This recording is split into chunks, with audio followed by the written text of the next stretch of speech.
ଜୟ ଜଗନ୍ନାଥ ସାଙ୍ଗମାନେ, ଆସନ୍ତୁ ଆଜି ବନେଇବା ମୂଳାର ପରଠା।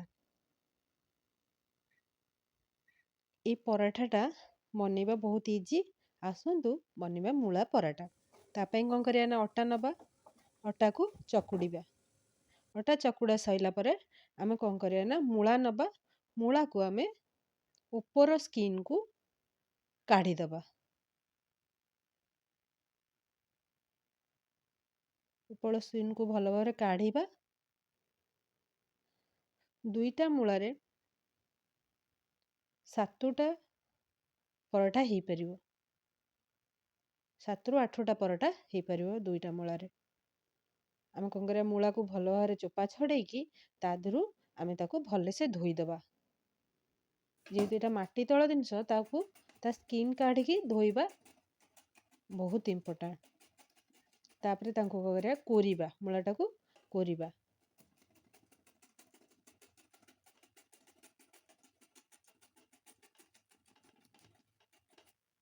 ଛୋଟ ଛୋଟ ପିସ୍ କରି କୋରିବା।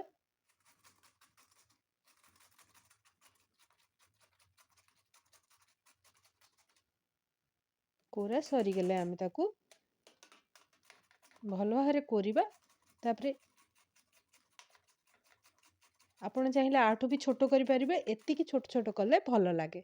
ତାପରେ କ'ଣ କରିବା ନା ତାକୁ ଗୋଟେ କପଡ଼ା, ପତଳା କପଡ଼ା ନେବା, ତାର ପାଣିଟାକୁ କାଢ଼ିଦେବା।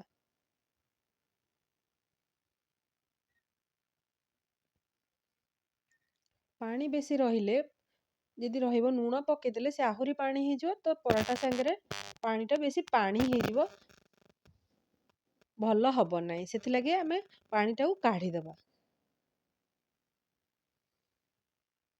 ଏବେ ତା ଦେହରେ କ'ଣ କରିବା ନା ବେସନ ପକେଇବା 1 ଚାମଚ, ଲଙ୍କାଗୁଣ୍ଡ, ରସୁଣ 4-5ଟା ପାଖୁଡ଼ାକୁ ଆମେ କୁଟିକି ତା ଦେହରେ ପକେଇବା। ଆପଣ ଚାହିଁଲେ ବି ପିଆଜ ବି କାଟିକି ପକେଇ ପାରିବେ, ମୁଁ ପିଆଜ ପକେଇନି।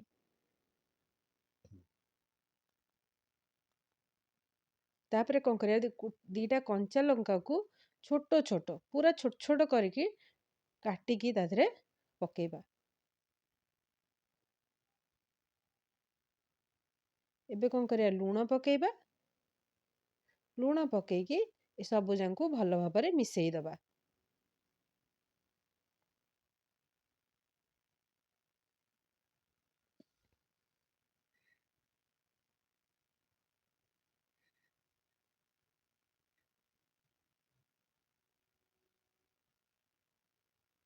ଭଲ ଭାବରେ ମିଶେଇବା।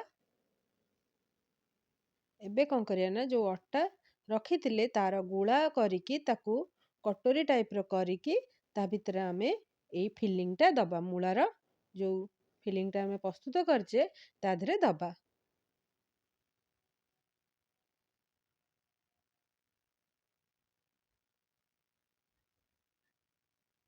ଖୋଳଟାକୁ ଆପଣ ଯେତେ ଟିକେ ବଡ଼ କରିବେ ଫିଲିଂଟା ସେତେ ଅଧିକା ଭରି ହେବ।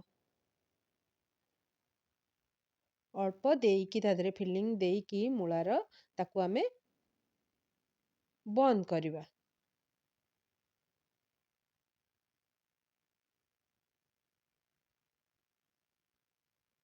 ଏମିତି ଆମେ ସବୁ ଯାଙ୍କୁ ଏମିତି ଗୁଳା କରିଦେବା ଆଉ ତାକୁ ରଖିବା। ସବୁ ହେଇସାରିଲା ପରେ ଆମେ ତାକୁ ବେଲିବା। ପୁରା ଧୀର ହାତରେ ନରମ ନରମ କି ହାତରେ ବେଶୀ ପ୍ରେସ୍ କରି ବେଲିରେ ଫାଟିଯିବ। ସେଥିଲାଗି ଯେତେ ହାଲକା ହାତରେ ଆମେ ତାକୁ ବେଲିବା।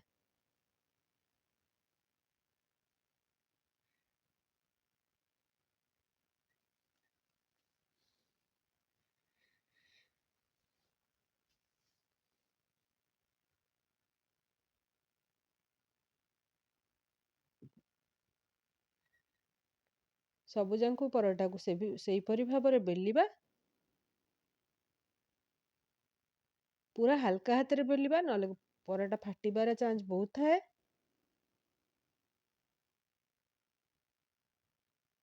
ସବୁଯାଙ୍କୁ ପରଟାକୁ ଏହିପରି ଭାବରେ ବେଲିବା।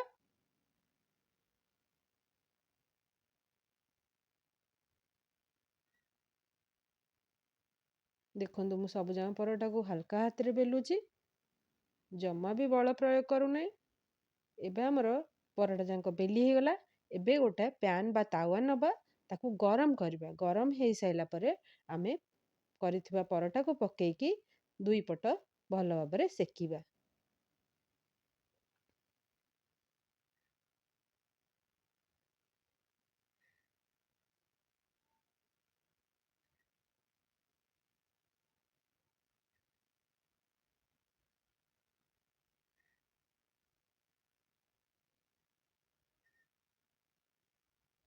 ଏବେ କ'ଣ କରିବା ନା, ଟିକେ ସେକି ହେଇଗଲା ପରେ ଆମେ ଘିଅ ଦେଇକି ତାକୁ ଆଉ ଟିକେ ସେକିବା।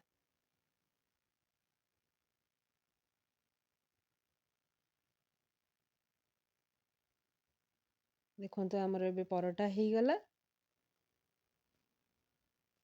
ଦେଖନ୍ତୁ ପରଟା ଆମର ଫୁଲିଲା ବି।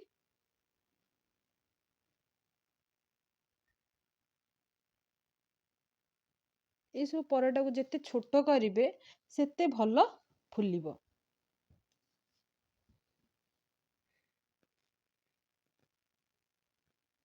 ଏହିପରି ଭାବରେ ଆମେ ସବୁଯାଙ୍କୁ ରଖିଥିବା ପରଟାକୁ ଭଲ ଭାବରେ ସେକିଦବା।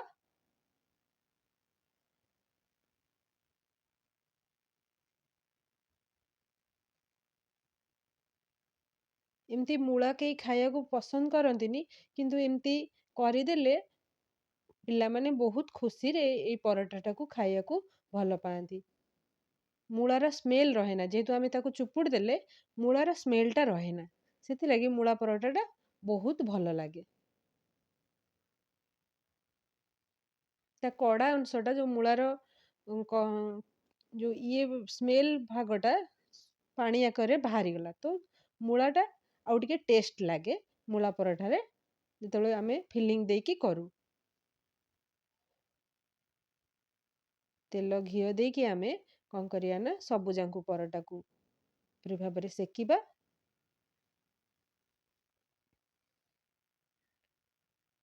ଏବେ ଆମର ପ୍ରାୟ ପ୍ରସ୍ତୁତ ହେଇଗଲା ମୂଳାର ପରଟା। ଆପଣମାନେ ଏଇ ମୂଳା ପରଟା ସହିତ ଚଟଣି, ଟମାଟୋ ଚଟଣି, ଆଚାର ଲଗେଇ ଖାଇଲେ ଏଇ ପରଟାଟା ବହୁତ ଭଲ ଲାଗେ। ଜୟ ଜଗନ୍ନାଥ।